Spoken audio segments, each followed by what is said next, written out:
ایک مرتبہ حضرت موسیٰ علیہ السلام نے اللہ تعالیٰ سے پوچھا کہ جنت میں میرا پڑوسی کون ہوگا؟ اللہ تعالیٰ نے کہا کہ ایک کسائی ہوگا، اور اللہ تعالیٰ نے یہ بھی بتایا کہ وہ کسائی کہاں رہتا ہے۔ حضرت موسیٰ علیہ السلام نے اس کسائی کو ملاقات کرنے کا سوچا، اور پھر وہ اس کسائی کے پاس گئے تو دیکھا کہ وہ کسائی جو ہے ایک دکان پہ بیٹھا اپنے کام میں مصروف تھا۔ حضرت موسیٰ علیہ السلام نے سارا دن اس کا مشاہدہ کیا اور اسے سلام دعا کی۔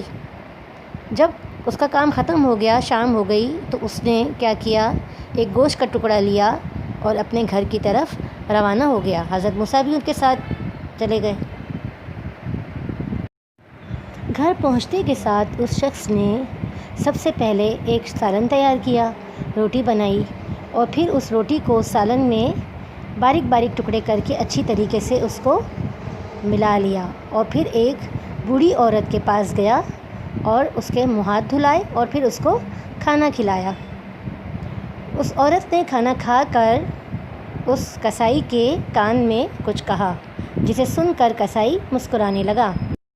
حضرت موسیٰ علیہ السلام نے اس کسائی سے کہا کہ اس عورت نے تمہارے کان میں کیا کہا ہے، اور یہ عورت کون ہے؟ اس کسائی نے کہا، یہ میری ماں ہے، روزانہ جب میں کام پر سے آتا ہوں تو اسے کھانا بنا کے کھلاتا ہوں، اور جب صبح کام پر جاتا ہوں تو اس کو کھانا کھلا کر اور پھر اس کو سلا کر جاتا ہوں، اور پھر یہ خوش ہو کے مجھے دعا دیتی ہے اور کہتی ہے کہ اللہ تعالیٰ حضرت موسیٰ علیہ السلام کو تمہارا جنت میں پڑوسی بنائے، جسے میں سن کر مسکرا دیتا ہوں کہ کہاں حضرت موسیٰ علیہ السلام اور کہاں میں۔ دیکھا آپ نے ماں کی خدمت کا اللہ تعالیٰ نے اسے کیسا انعام دیا۔ پیاری ماں، مجھ کو تیری دعا چاہیے، تیرے آنچل کی ٹھنڈی ہوا چاہیے،